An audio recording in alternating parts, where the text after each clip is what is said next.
लोकमंगल बँकेच्या मुख्य शाखेत दिवाळी निमित्त बँकेचे अध्यक्ष आमदार सुभाष देशमुख यांच्या हस्ते मंगलमय अशा वातावरणात लक्ष्मी पूजन करण्यात आलं।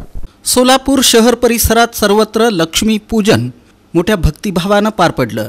प्रकाशाच्या लखलकाटानं परिसर उजळून निघाला। तर या निमित्तानं फटाक्यांची जोरदार आतषबाजी करण्यात आली। घराघरातून व्यवसायाच्या ठिकाणी कुटुंब परिवार आणि संस्थेतील सदस्यांसह श्री लक्ष्मी मातेची, श्री गणेशाची आणि श्री कुबेराची पूजा मंगलमय आणि भक्तिमय वातावरणात करण्यात आली। या निमित्त सर्वत्र चैतन्य दिसून आलं। दरवर्षाप्रमाणे यंदाही लोकमंगल बँकेच्या मुख्य शाखेत बँकेचे अध्यक्ष तथा दक्षिण सोलापूरचे आमदार सुभाष देशमुख यांच्या हस्ते लक्ष्मीपूजन मोठ्या भक्तिमय वातावरणात करण्यात आलं।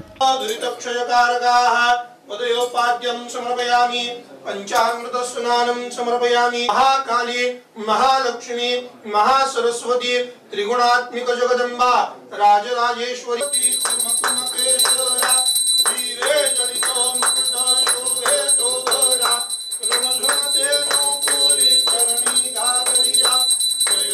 यावेळी बँकेचे संचालक सिद्धार्थ सरजे यांच्यासह इतर अधिकारी, कर्मचारी, सभासद, ठेवीदार, खातेदार उपस्थित होते। लक्ष्मी पूजनाचं औचित्य साधून या प्रसंगी लोकमंगल बँकेच्या ग्राहकांना वाहन कर्जाचं वितरण बँकेचे अध्यक्ष तथा आमदार सुभाष देशमुख यांच्या हस्ते करण्यात आलं। कर्जाच्या माध्यमातून व्यवसाय सुरू करणाऱ्या लाभार्थ्यांनी यावेळी लोकमंगलच्या कल्याणकारी योजनांबद्दल, सहकार्य आणि सेवाभावी कार्याबद्दल समाधान व्यक्त केलं। विशाल रमेश कामाने लोकमंगल कोऑपरेटिव्ह बँकेतून आय योजनेतनं लोन केलेलं आहे। बिगर व्याजी 12% व्याज परतावा ह्या माध्यमातून लोन केलेलं आहे। माझं नाव अतुल गायकवाड। मी आई पर्यटन योजनेतून गाडी घेतलेली आहे, स्विफ्ट टूर्स अँड ट्रॅव्हलसाठी। त्यामुळं लोकमंगल बँकेकडून घेतलेले आहे, तरी त्यांचे बापूसाहेबांचे खूप खूप आभार। दरम्यान आमदार सुभाष देशमुख यांनी दीपावलीनिमित्त बँकेचे सर्व सभासद, खातेदार तसंच शहर जिल्हावासियांना शुभेच्छा दिल्या। बँकेच्या वाटचालीचा त्याचप्रमाणे विविध योजनांचा त्यांनी आपल्या मनोगतात उल्लेख केला। मस्त नागरिकांना, सोलापूर जिल्ह्यातील तमाम नागरिकांना आज दिवाळीच्या खूप खूप शुभेच्छा। शेतकऱ्यावरती मध्यंतरी खूप मोठं अतिवृष्टी, पूर, खूप मोठ्या संकटातून शेतकरी जात आहे। या शेतकऱ्यांच्या पाठीशी सरकार आहेच आहे, पण नागरिकांनीसुद्धा, समाजानेसुद्धा या शेतकऱ्यांच्या पाठीशी खंबीरपणे उभा राहावं आणि त्याला एक आधार उभा करण्याचा द्यावा अशी या दिवाळीच्या निमित्तानं प्रार्थना करतो।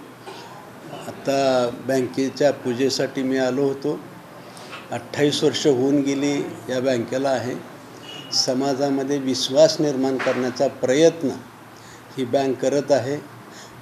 मी वारंवार सर्वसाधारण सभेमध्ये सुद्धा विनंती करतो की सभासदाचा, ग्राहकाचा विश्वास निर्माण करण्यासाठी ज्या ज्या गोष्टी कराव्या लागतील त्या सर्व गोष्टी करण्याचा प्रयत्न करतो आहे। आज या दिवाळीच्या निमित्तानं पारदर्शक कसा कारभार करता येईल ह्याच्यावरसुद्धा आमची मागच्या आठवड्यामध्ये चर्चा झालेली आहे आणि मला खात्री आहे ही दिवाळी सुखासमृद्धी जातील, पण आमच्या सर्व लोकमंगल बँकेच्या सर्व ग्राहकांना, सभासदांना मी मनापासून शुभेच्छा देतो, त्यांचं मनापासून आभार मानतो। एका छोट्याशा बँकेवरती खूप मोठा विश्वास टाकलेला आहे आणि असाच विश्वास दृढ व्हावा, त्या विश्वासघात होणार नाही ह्याची ग्वाहीसुद्धा या निमित्ताने देतो। धन्यवाद। नमस्कार, मी सिद्धार्थ काशीनाथ सरजे। आदरणीय सुभाष बापूसाहेब यांच्या मार्गदर्शनाखाली यशस्वीपणे वाटचाल करत असलेल्या लोकमंगल बँकेचे मी संचालक आहे। बापूसाहेबांनी जी दिलेली जबाबदारी आहे ती मी व्यवस्थितरित्या पार पाडण्याचा प्रयत्न करत आहे। आज दिवाळीचा लक्ष्मीपूजनचा महत्त्वाचा दिवस। बँकेवरती लक्ष्मी मातेची कृपा असू दे, तसेच आपले सर्व सभासद, ग्राहक, ठेवीदार, हितचिंतक, शुभचिंतक यांना सगळ्याला माता लक्ष्मीची खूप खूप कृपा असू दे अशी मी प्रार्थना करतो। नमस्कार, मी धर्मराज माळगे, लोकमंगल कोऑपरेटिव्ह बँक मुख्य शाखा सोलापूर येथे मॅनेजर म्हणून काम करत आहे। आज आमच्या लोकमंगल बँकेचे लक्ष्मीपूजन निमित्त माननीय आमदार श्री बापूसाहेब यांच्या हस्ते पूजनाचा कार्यक्रम आहे। तसेच लोकमंगल बँक ही मागील 27 वर्ष झाले अविरतपणे 365 दिवस सेवा देत आहे आणि यापुढे असंच लोकांचा विश्वासपात्र सेवा देण्याचं काम करत राहील. आपल्या सर्व ग्राहकांना, सभासदांना, ठेवीदारांना, कर्जदारांना दिवाळीच्या खूप खूप शुभेच्छा. यावेळी उपस्थित सर्वांना लोकमंगल बँकेच्या वतीनं दीपावलीच्या शुभेच्छा देण्यात आल्या. एकूणच लोकमंगल सहकारी बँकेच्या प्रधान कार्यालयात लक्ष्मीपूजनाचा सोहळा मोठ्या उत्साहात आणि भक्तिमय वातावरणात विविध उपक्रमांनी पार पडला.